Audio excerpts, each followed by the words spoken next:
नमस्कार, जनतंत्र टीवी देख रहे हैं आप। आपके साथ मैं हूं संतोष गंगवार। बुलेटिन की शुरुआत करेंगे। पंजाब में प्रधानमंत्री नरेंद्र मोदी की फिरोजपुर रैली रद्द होने की वजह सुरक्षा में चूक को बताया जा रहा है, जिसके बाद मुख्यमंत्री पुष्कर सिंह धामी ने इस पूरे मामले पर अपनी प्रतिक्रिया दी।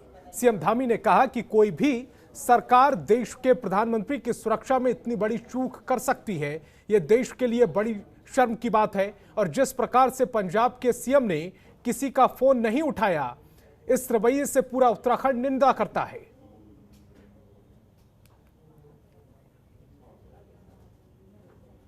कोई भी सरकार माननीय प्रधानमंत्री जी की सुरक्षा में इतनी बड़ी चूक कर सकती है, इतना बड़ा खिलवाड़ कर सकती है और इतनी बड़ा मैं कहूँगा कि एक नाटक कर सकती है। ये पूरे लोकतंत्र के लिए बहुत शर्म की बात है। और ये जो कांग्रेस पार्टी का इतिहास रहा है, इन्होंने हमेशा देश के लोकतंत्र को समाप्त करने का काम किया। चाहे देश के अंदर आपातकाल लगाने का इन्होंने जो काम उस समय में किया हो, चाहे आज जो माननीय प्रधानमंत्री जी के साथ उनके सुरक्षा में जो घोर लापरवाही बरती गई है और मुख्यमंत्री जी ने जिस प्रकार से वहाँ पर किसी का फ़ोन उठाना भी मुनासिब नहीं समझा, ये निश्चित रूप से पूरे उत्तराखंड के लोग इसकी घोर निंदा करते हैं। और हम कभी इसको बर्दाश्त नहीं करेंगे कि हमारे राष्ट्रभक्त, देशभक्त प्रधानमंत्री की सुरक्षा में इतनी बड़ी चूक हुई है। निश्चित रूप से ये हमेशा लोकतंत्र के काले अध्याय में इसको लिखा जाएगा। और मुख्यमंत्री पुष्कर सिंह धामी ने उत्तराखंड विद्युत निगम में नवनियुक्त जूनियर इंजीनियरों को नियुक्ति पत्र वितरित किए हैं। इस दौरान सीएम ने कहा कि आज मुझे खुशी है कि 184 लोगों की नियुक्ति की प्रक्रिया पूरी हुई है। साथ ही सीएम ने सभी नए नियुक्ति इंजीनियरों को बधाई और शुभकामनाएं दी। ने पहले दिन से कहा था, जिस दिन से मैंने मुख्य सेवक के रूप में काम करना शुरू किया, कि हम सभी नौजवानों को, युवाओं को रोजगार देंगे। जितने भी खाली पद हैं, जहाँ जहाँ संभावनाएं हैं, वहाँ सब जगह पद निकालेंगे। आज मुझे खुशी है कि 184 लोगों को आज नियुक्ति की प्रक्रिया उनकी पूरी हो गई है। उन सभी को नियुक्ति पत्र मिले हैं। सभी को मैं अपनी शुभकामनाएँ देता हूँ। और यूपीसीएल के सभी अधिकारियों को, उनके विभाग को, उन्होंने अच्छा काम करके इतनी नियुक्तियों को निकाला है। और नियुक्तियां निकाली ही नहीं है, उन नियुक्तियों में ज्वाइनिंग भी दी है। इसलिए सब बधाई के बात हैं। और जिनको आज ये नियुक्ति मिली है, उनको मेरी ओर से बहुत शुभकामनाएं। और मुख्यमंत्री पुष्कर सिंह धामी ने देहरादून में उत्तराखंड चिकित्सा शिक्षा विश्वविद्यालय के नवीन परिसर का लोकार्पण किया। इस दौरान उन्होंने सभी चिकित्सकों को धन्यवाद करते हुए कहा है कि मैं आपको बधाई देता हूं कि आपने देश और दुनिया को दो वैक्सीन दी। साथ ही उन्होंने कहा कि जब दुनिया भर में महामारी ने हाहाकार मचा रखा था, तब मोदी जी के नेतृत्व में देश में लोगों को काम मिल रहे थे।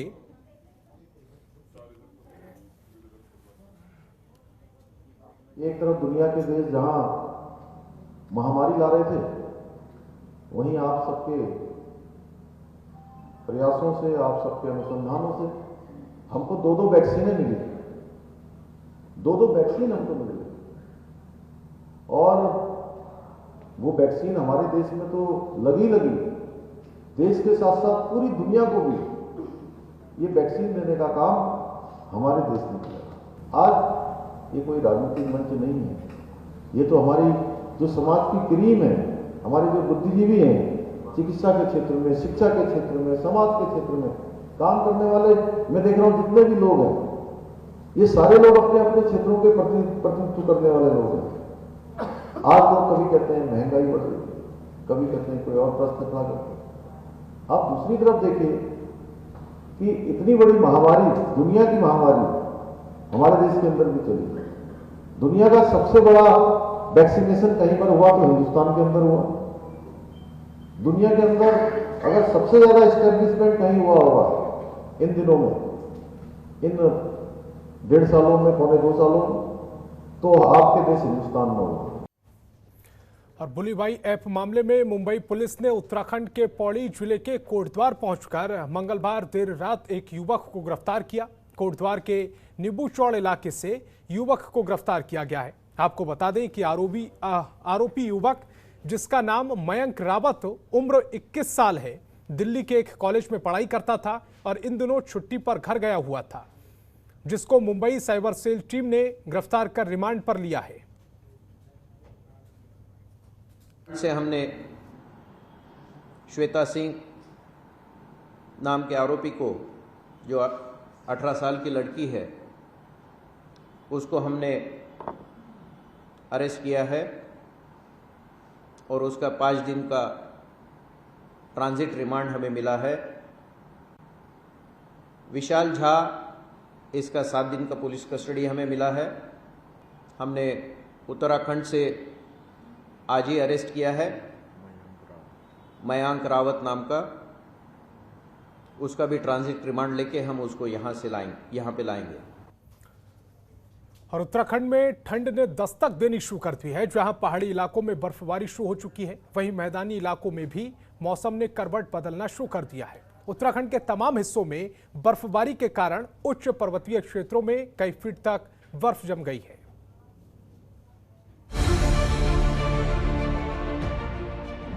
बर्फ की चादर से ढके पहाड़, बारिश ने बढ़ाई पहाड़ों पर ठंड। मौसम विभाग ने जारी किया येलो अलर्ट, अगले 5 दिन बर्फबारी, बारिश के आसार। उत्तराखंड में पहाड़ों पर हो रही बर्फबारी और बारिश के चलते मौसम ने करवट ली है। राज्य में कड़ाके की ठंड शुरू हो गई है। चमोली जिले में मंगलवार सुबह से ही जमकर बर्फबारी हो रही है। बद्रीनाथ धाम, औली नीति और माणा घाटी सहित चमोली की तमाम ऊंचाई पर स्थित जगहों में बर्फबारी के चलते कुछ इंच बर्फ जम गई है। ठंड को दूर करने के लिए लोग गर्म कपड़ों और अलावा का सहारा ले रहे हैं। उधर उत्तराखंड के पहाड़ी इलाकों के लिए मौसम विभाग ने येलो अलर्ट जारी कर दिया है। मौसम विभाग ने अनुमान जताया है कि राज्य के पहाड़ी इलाकों में अगले 5 दिनों तक बर्फबारी हो सकती है। उत्तराखंड के लिए मौसम की बात करें, आज 5 तारीख जनवरी की हो गई है और आप देख रहे हैं कि प्रदेश में जो बारिश का सिलसिला वो शुरू हुआ है। एक जो पश्चिमी विक्षोभ निकल रहा है, उसकी वजह से आज प्रदेश में ज़्यादातर जगहों में हल्की से मध्यम बारिश और साथ साथ जो बर्फ़बारी है, जो हमारे 2200 या 2500 मीटर और उससे अधिक ऊंचाई के जो क्षेत्र हैं, तो उसमें हल्की से मध्यम दर्जे तक की बर्फ़बारी भी वो भी देखने को मिलेगी। साथ ही जो अंदर के डिस्ट्रिक्ट्स है आज के लिए अगर बात करें तो जिसमें कि उत्तरकाशी, चमोली, पिथौरागढ़, रुद्रप्रयाग, बागेश्वर, तो इनमें जो 2500 मीटर या उससे अधिक ऊंचाई के क्षेत्र हैं, 3000 मीटर आसपास तक के हैं, तो उनमें कहीं कहीं आप देखेंगे कि भारी बर्फबारी भी एकादुक्का जगह में इन डिस्ट्रिक्ट्स में देखने को मिलेगी। पहाड़ों पर एकाएक मौसम बदलने से जबरदस्त सर्दी का सितम देखने को मिल रहा है। बाजारों में भी ऊनी और गर्म कपड़ों की डिमांड बढ़ गई है। कोरोना महामारी के बावजूद भी देश के कोने कोने से पर्यटक बर्फबारी का आनंद उठाने के लिए राज्य के पर्यटन स्थलों पर पहुंच रहे हैं। मशहूर पर्यटन स्थल और स्कीइंग की ढलानों के लिए देश दुनिया में माना जाने वाला स्कीइंग रिजॉर्ट औली एक बार फिर से देर रात से ही बर्फबारी के दौर से गुजर रहा है। यहाँ बर्फबारी के दौरान ही पर्यटक पहुंचने शुरू हो गए थे। इस बार औली में दिसंबर से ही बर्फबारी शुरू हो गई थी, जो अभी भी लगातार जारी है। मौसम विभाग के येलो अलर्ट और लगातार हो रही बर्फबारी के बाद औली एक बार फिर से बर्फ की आगोश में आ गया है। यहाँ पहुंचे पर्यटक जमकर बर्फ का आनंद उठा रहे हैं। औली में गाड़ियां, मकान, होटल, पेड़ पौधे सब कुछ बर्फ की आगोश में दिखाई दे रहे हैं। भगवान विष्णु के प्रसिद्ध धाम बद्रीनाथ के यहाँ मंगलवार देर शाम से ही बर्फबारी शुरू हो गई थी। अब तक यहाँ पर आधी फीट से अधिक बर्फ जम चुकी है। ऐसे में राज्य में आने वाले हफ्तों की रातें और भी सर्द होंगी और लोग अपने गर्म बिस्तरों को छोड़ने से और भी कतराएंगे।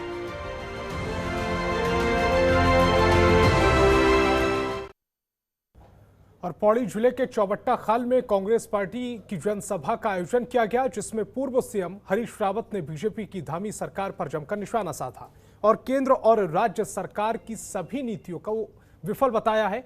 साथ ही पूर्व सीएम ने कांग्रेस की थीम सॉन्ग 3 तिगाड़ा काम बिगाड़ा के जरिए भी सरकार पर चुटकी ली। उन्होंने कहा कि बीजेपी सरकार 3200 बेरोजगारों को भी रोजगार नहीं दे पाई और कांग्रेस की सरकार आने पर 28,000 युवाओं को रोजगार दिया जाएगा।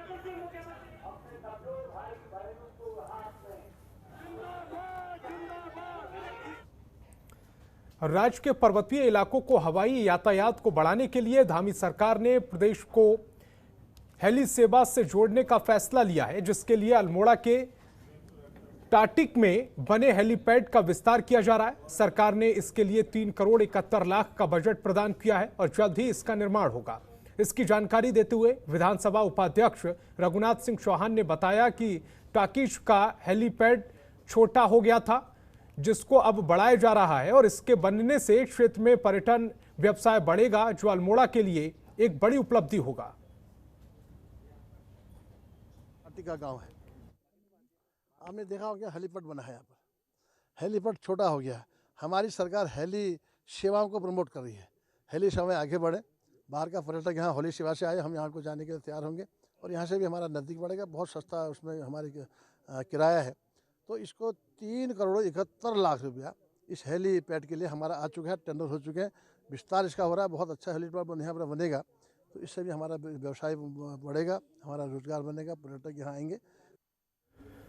और मुख्यमंत्री पुष्कर सिंह धामी की पत्नी गीता पुष्कर धामी खटीमा पहुंची, जहां एक सम्मेलन में जनसभा को संबोधित करते हुए उन्होंने कहा कि केंद्र की मोदी सरकार और राज्य की धामी सरकार ने महिलाओं को समक्ष बनाने के लिए अहम फैसले लिए हैं। साथ ही उन्होंने कहा है कि बीजेपी की धामी सरकार में खटीमा वासियों को सीधा लाभ मिलेगा। विधानसभा क्षेत्र खटीमा में माननीय मुख्यमंत्री जी के प्रयासों से और ओएनजीसी के सहयोग से हमारे स्वयं सहायता समूह की बहनों को, महिलाओं को वाद्य यंत्र जो है दिए गए हैं, जिससे कि आज हमारे देश के प्रधानमंत्री जी का लक्ष्य है कि हमारी महिलाएं, हमारी बहनें आत्मनिर्भर बने और स्वयं सहायता समूह के लिए वो इतनी सारी योजनाओं को लेकर के आए हैं जिससे कि आज महिलाएं अपने पैरों में खड़ी हो रही हैं, आत्मनिर्भर बन रही हैं, सक्षम बन रही हैं। और आज जिस तरह से हमारे प्रदेश के मुख्यमंत्री माननीय श्री धामी जी भी स्वयं सहायता समूह के लिए कार्य कर रहे हैं, महिलाओं को आगे बढ़ाने के लिए कार्य कर रहे हैं और उससे महिलाएं बहुत ही खुश हैं, बहुत ही जोश उनमें है, बहुत उत्साह। खबरों के निष्पक्ष विश्लेषण के लिए सब्सक्राइब करें Jantantra TV and press the bell icon. Never miss any update.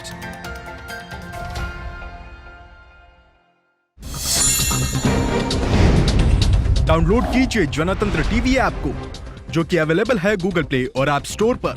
अधिक जानकारी के लिए अभी डाउनलोड करें।